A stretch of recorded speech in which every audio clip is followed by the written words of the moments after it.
Good day, beautiful, bountiful, beloved, immortal beings, and good-looking people. Maybe you're good-looking, so I was looking for and finding the good. Watch this.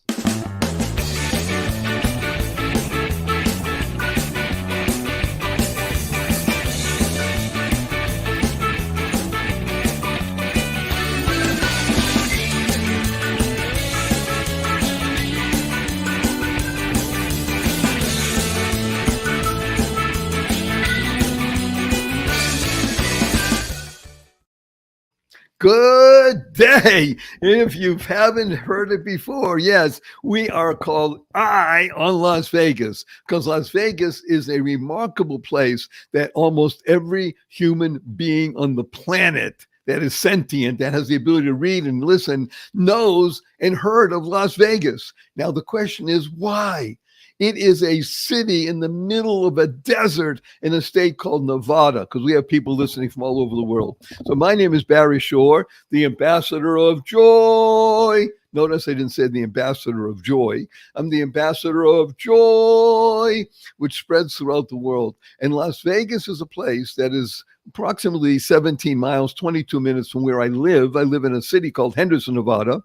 Las Vegas is one of the most visited places on the planet. To put it in perspective, close to 41 million people come through Las Vegas every single year. So we want to know how many 41 million is? You take the population of California, add in the population of the state of Oregon, add in the population of Washington state. That's 41 million people. And a lot of people come through here, and they come here because why? Entertainment, fun, delight, all kinds of things happening here. And today we are just so happy. I mean, there are certain people that I just love to be with and around. And one of them, his name is Stéphane Krief. Forget the name. He is magic. He is magic, the embodiment of magic. Look, at those of you who are watching right now, you're seeing that great smile. And those who are listening, you'll hear him speak in just a few minutes. Don't have anything against him. He does speak with a French accent because he's French Canadian, or actually he's Canadian coming from Quebec, the state and the city of Montreal. And we are just so happy to have him. He's been living in Las Vegas for, I think it's almost 2 decades now. He'll tell us. And the reason we have Steph today with us is because this is Eye on Las Vegas, and it's all about magic. Because Las Vegas is, in my humble opinion, the magic capital of the world.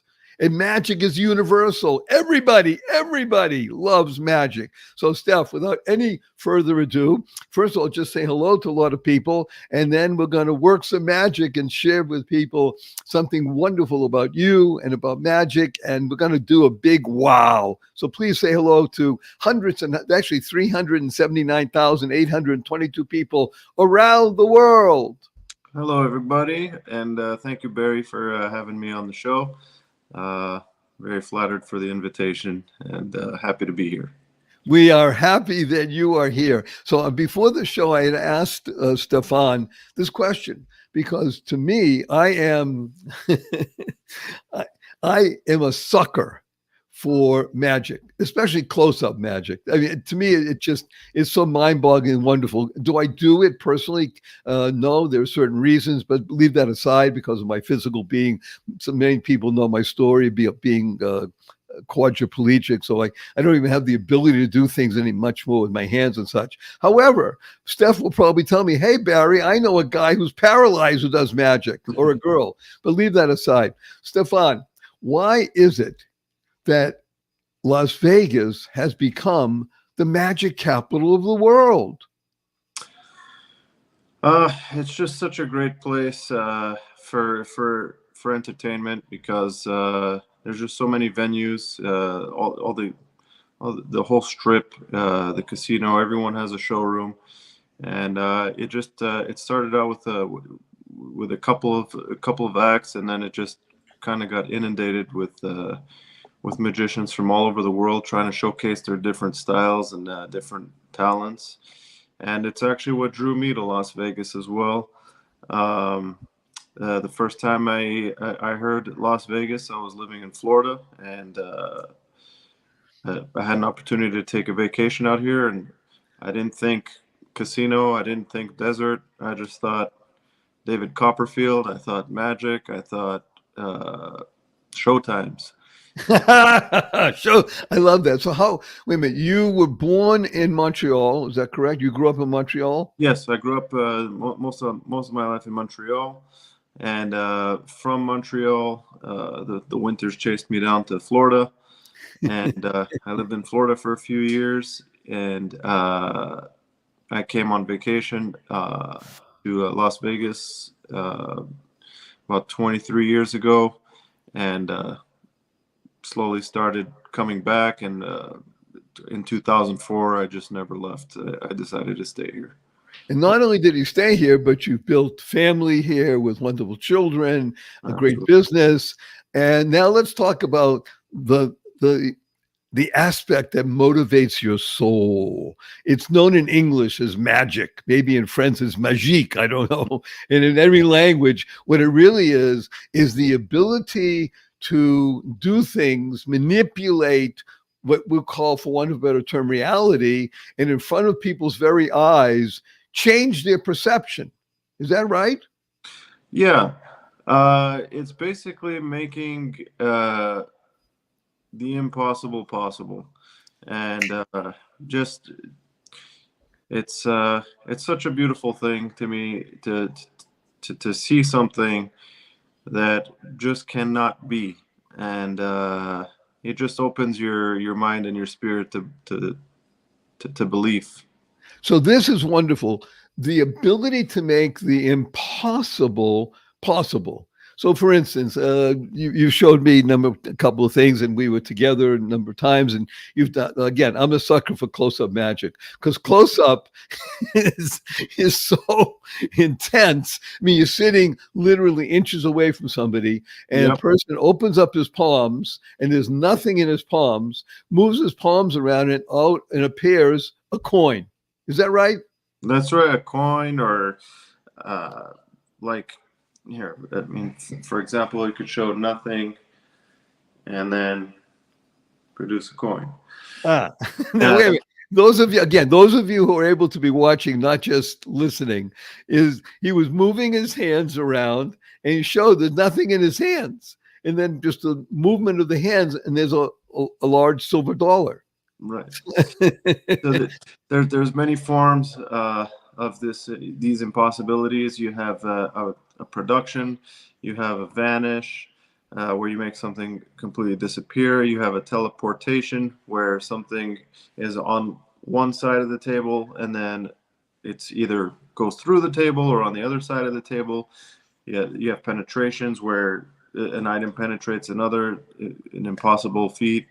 You have levitations where defying gravity is displayed, and uh, it's just a beautiful thing for someone who's never seen magic to see it. We're blessed here in Las Vegas to be able to see this pretty much like in anywhere you go, you could find this form of entertainment. But in my travels around the world, um, when I perform for people who have never seen magic before, close up especially, because as you said, it's just right there in front of you.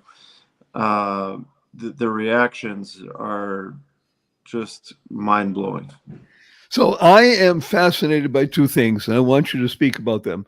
One is when you first were penetrated by the bug. That's number one. You were, Absolutely.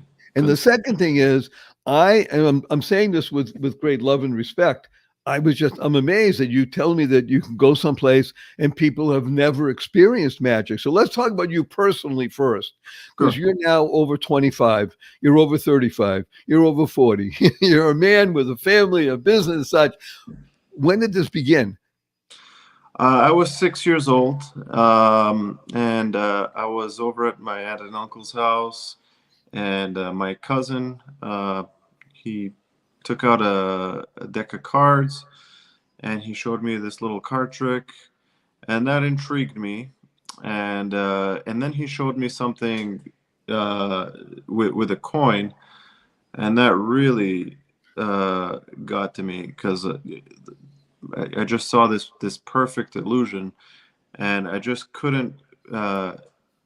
I couldn't wrap my imagination around where that coin went, and it became an obsession from there that I wanted to learn not just what he had shown me, but I wanted to learn every principle of magic. I wanted to learn every style and every form to see, yeah, which would be my own. I believe that every magician that starts out this way finds their path, and some end up on the big stages, some end up in small parlor rooms. Myself, because I was exposed to it one-on-one in an intimate setting, that's always been my style of just putting things in people's hands and just performing for small groups to where there's nowhere to hide. Right. That is absolutely wonderful. There's nowhere to hide. You're there. Right. You're right there, and your eyes are watching, and Hmm. then things happen that, again, defy logic, and you Yeah, make the impossible possible. So I'm going to ask you again. You said you've traveled around the world and such. There are really people who've never experienced a magician or up close magic? absolutely, absolutely. A couple summers ago, I traveled to Morocco with my family, and the locals there, nice people. They they just never seen anything like it. They're just, I don't know how to explain it, but they were just so. It was almost like godly what they were seeing, and uh, I showed something to one person, and before you knew it, they called the entire restaurant over to have me do it over again, and it was just it made me feel celebrity like that in that moment, because it was just nobody had been exposed to that. So I want to point something out that you just mentioned. It's wonderful. Celebrity. Now, celebrity, when people think of that or they hear about that, especially when they think of Las Vegas, they think of big ego on the billboard and such like that. And yet, Sure. celebrity, the root of the word celebrity is to celebrate.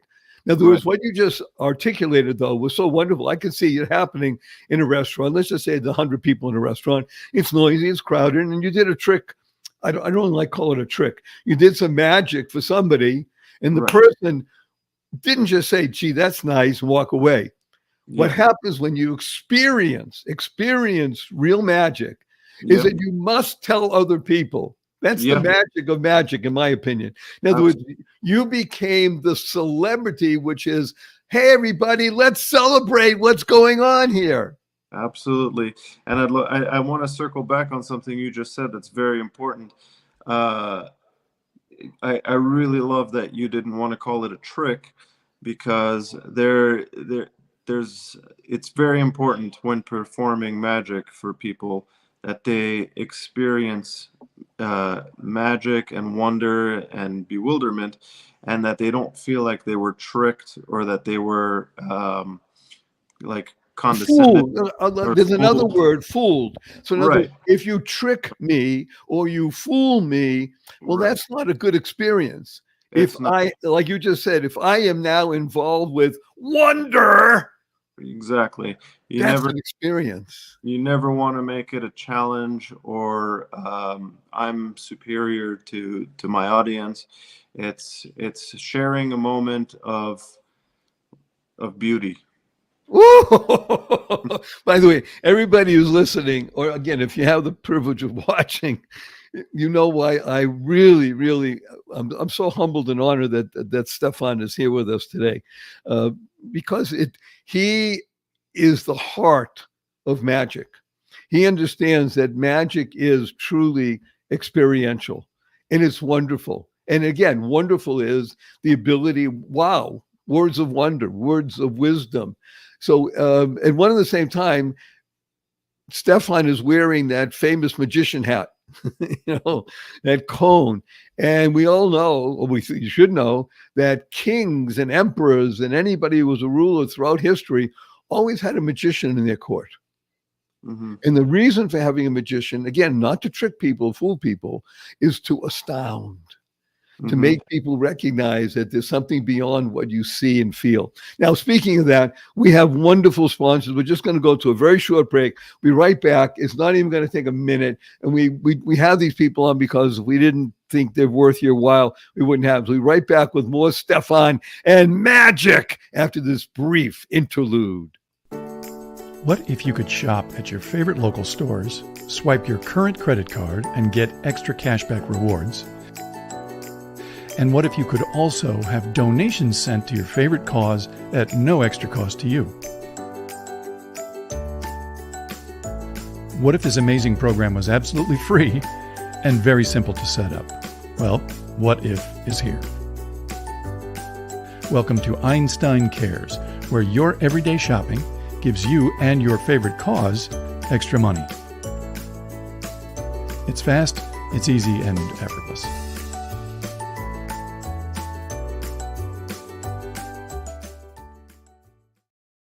Good day, beautiful, bountiful, beloved immortal beings, and good-looking people. If you're good-looking, you're always looking for and finding the good. If we found good, we've been looking for, we found good in a body called Stéphane Krief. He is one of the great magicians of the world, especially in close-up magic. He's been working with it and on it and through him for decades of his life because he said he's obsessed with making the impossible possible. That's really a great definition of magic. It's the ability to unleash something that you didn't think was possible. Let's try this, Stéphane. Again, we have a small screen and it may not be the best setting and venue and such. Is there something that you could do in front of people if everybody could say, wow? Sure. Let me see if I could turn my screen down here. Oh, that's good. That's not going to work here. If we can, and if not, we will. Yeah. We'll speak. Here, let me see if I'll just back up a little bit. Okay. We got String. I see a piece of rope. We got a See long, a second piece. a medium, One longer, one shorter. and one really short. Short. So 3 unequal pieces of rope. We'll bring up the ends here. 1, 2, 3. Yes. Okay. And so here we go. 1, 2, 3. I'm not sure if you could see it too good from there. Yes, I can see bringing up one, making all the ends equal, meeting. 3. And now you can see. Wait a minute. I want to just explain that if you're not. Wait, now we're going to do this. 1, 2, and 3 all equal.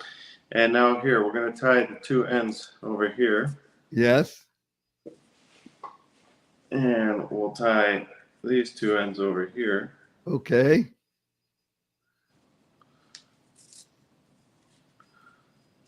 And again, we're watching this in real time, very close. And then we'll take this knot and we'll just slide it. Oh, stop it. And now when we open them up, they're back to all unequal pieces. Okay. Not only am I applauding, okay, because applause is the natural, but you notice what I did? I was laughing. And it was laughter that is the possible, positive, purposeful, pleasant laughter of laughing of amazement, right? Mm-hmm. That's the real beauty of this, because if you couldn't see it, there were 3 pieces of rope, each one a different length. And what he was able to do is make them all the same length and then tie knots and remove a knot, which is, again, making the impossible possible. And it's not that his string or his ropes are some things that he ordered in the mail and they're magic ropes. It's the Right. ability to manipulate reality. It's absolutely pure sleight of hand manipulation. I've actually done this with old shoelaces where I'll cut them up into 3 different pieces that somebody will loan me and perform it that way. Um, it's it's illusion is what it comes down to, and that trick is actually called the professor's nightmare, because it was originally shown to a professor, and he couldn't figure it out, and he lost his mind trying. You may have lost it even beforehand. So I'm going to ask you a question that's intrigued me for decades. And again, I'm a connoisseur of close-up magic. And Yes. that's one of the reasons why I appreciate you so much. You love what you do. And again, you're doing it to celebrate. That's the genius of what you're doing. Again, going around the world and showing people who've never experienced or don't experience on a regular basis. And by the way, for anybody who doesn't, I urge you, please find a way to get involved watching magic. If you want to try and perform, there's ways to learn how to do things on YouTube videos and such. Stéphane, I have thought myself, and I asked somebody one time who's a performer of not so much magic, but other things. And he told me that in the world of magic, because he was an amateur, he said in the world of magic, there are basically 5 different tricks. And when those tricks, again, I'm sorry, using that, I didn't mean, that's what he said. If you learn those 5 illusions, you really can do 50. Sure. Because you can do a variation on the theme if you know the 5 themes. Is that pretty much correct? Yes. Yeah. There are 5. I think the word is principles. There's 5 main principles in magic, and yeah, once you know one principle, there's an endless supply of creation available to you for that one principle. Once you learn all 5, and you can intertwine the multiple principles with each other, the possibilities are endless. So I want to probe into your personal life. Now I know this, and I'd like you to tell people. And I have met, thank God, a number of highly skilled magicians throughout my 7 decades on the planet. And to a person, Stéphane, they've all been involved in 2 other things. And then not that they're 2 other things, they're all part and parcel. One of them is mathematics. They love numbers. Sure. And the other is music. Now, in my opinion, music and mathematics are they're intertwined. Absolutely. So I think that math and music and magic, the 3 M's, are all part and parcel. And I know in your world, you are a dedicated musician. Am I correct? Absolutely, yes. And yeah, math is definitely a part of both. They're all very, you got to be very calculated in both. So I want to make mention, as you said, you have, let's say, the 5 principles in magic. When you learn the principles, let's apply that and say once you know the notes of the scale, and the quarter notes, the half notes, and the half tones, etc. Now the world is open. You can make music as great as Bach and Mozart and Handel, the Beatles. I mean, it's music that touches the soul. Absolutely, music's endless, and they'll be creating music that sounds different from every other music from now until the end of time. And I believe the same to be true with magic. It's just an ongoing evolvement of an art. So is there a particular illusion that you have learned in the past, take recently, 2 or 3 years, that sort of captured you that you didn't realize before? Or you knew the principle, but when you saw it performed by a certain person, man or woman, you said, oh, that is really good. Is there something in the past couple of years that has captivated you? I'm captivated weekly, I would say. I keep I try not to stay stagnant in the art. I'm always looking for new and I create myself my own illusions that I share with other magicians, and it's just it's one of those things where you're always looking for the next thrill, if that's a good way to put it. Um, so I get together with magicians weekly, and there's always someone coming up with something new, and I'm captivated by what I'm shown all the time. So this to me is really powerful. They're magicians are not afraid to show other magicians what they do, and they like sharing. Yeah, there are some that are worried that sharing their magic is gonna, cause somebody to like copy their act and do that. But for the most part, I would say it's like a musician who wants to show you a song and wants your addition to it, wants your contribution to it, because actually something that happened 2 weeks ago is a magician showed me something with a coin routine, and I liked it, but I thought there was something that was a little off and that could be improved. And I went home with it, and for 2 straight days, I tried to work it out and figure it out what was missing and what could be improved. And I came up with a new method on his effect. And the following week, when I met him, I was like, "Hey, let me show you the trick you showed me the illusion you showed me last week," and I performed it with my own twist on it, and I actually got him with it, and he appreciated the improvement, and now he's going to use what I've added to it. So it becomes it becomes a bettering of the art. The more you share it with magicians, the more opinions and insight you'll get. And I think magicians are a special kind of thinker, because they're just always on a creative process. So I believe that sharing it with magicians, it'll only come back to you stronger. So this is absolutely uplifting.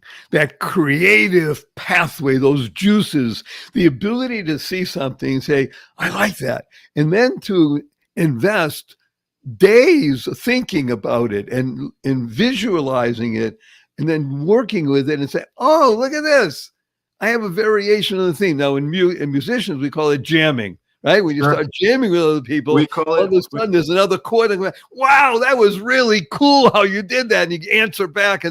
So this is the genius of magic, isn't it? It's that I'm tingling thinking about it. Sure. And we actually call it jamming in magic too. It's like when we get together, we're like, let's have a magic jam. And it's the same principle where we just put it all out on the table and just try to create new things for each other. So again, this whole idea of creativity, using illusion in the positive sense. Sure. Yeah. This is positive, purposeful, powerful, and pleasant. That's really the genius of magic. And let's be blunt, this is one of the things that's happened for Las Vegas, not to Las Vegas. It becomes a magnet. It attracts people. And like you said, Las Vegas, and I'm saying it now, is the magic capital of the world. That's why tens of millions of people come here, because the entertainment, that wow factor, and they'll tell people about it for the rest of their lives. And that's fabulous. So we only have just a half a minute. You're going to show us one more thing? There we go. Look at it. He's going to turn a $1 bill into 100, but that's beside the point. Well, we're just going to actually turn it into a pack of Those who weren't able to see it, I'm going to describe. He took a $1 bill, folded it up, and it became a book of matches. On that high note, I'm going to do two quick things. I'm going to show people 10 seconds of what Las Vegas was 50 years ago, and then we're going to have to, we'll bid a fondue for Stéphane. So watch this carefully. 10 seconds of Las Vegas 50 years ago.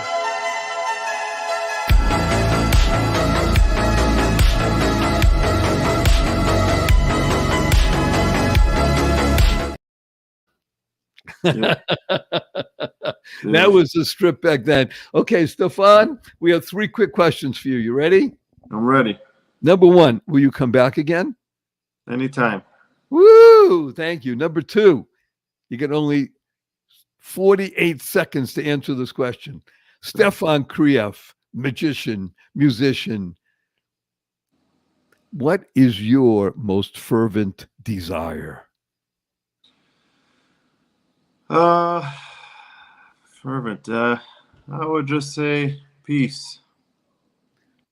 That's beautiful. That is the most magical non-illusion in the world. And number three, can I give you a hug in front of 382,920 people around the world? Let me tell you what hug stands for. Hug stands for heartfelt, unlimited giving. That's the way to peace. Heartfelt, unlimited giving. Ready? 1, 2, 3. Thank you. Wonderful Stéphane Krief, magician, musician, amazing person. And we will see everybody next time on Eye on Las Vegas.